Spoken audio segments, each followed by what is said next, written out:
Tam se pojďme podívat po stopách toho dlouhého gólového příběhu dnešního utkání. Viděli jsme 8 gólů, tohle je první gól.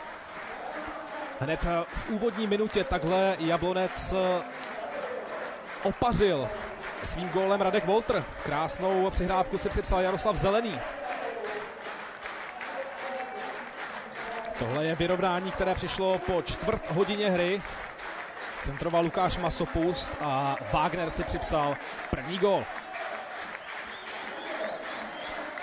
Jablonec dělal obrovské chyby vzadu, tady ta už mnohokrát omílená kolektivní chyba Beneše a Hybše, kterou potrestal na dvakrát Pavol Jurčo. No a ten samý hráč se prosadil také v 41. minutě, kdy takto Zelený vystřelil na Valeše, ten neudržel balón a nikým nekrytý Jurčo zvládl precizně dorážku. Takže Karviná odcházela do útrop stadionu jako vedoucí tým. Dokonce vedla o 2 góly, pak ovšem přišel druhý poločas a drtivý nástup Jablonce. Tohle byl kontaktní gól, který přišel hned z kraje druhého poločasu v podání Tomáše Wagnera. Opět branka hlavou. Tady krásná výměna balonu, Pernica před sebou, volný prostor a elegantní zakončení. Víc ještě dostal do rotace a šel pěkně k pravé tyčce.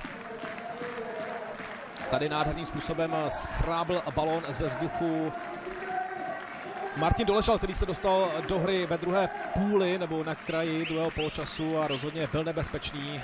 No a tímhle si vysloužil samozřejmě obdiv a svou dnešní gáži, protože on připravil pro Wagnera završení hat-tricku.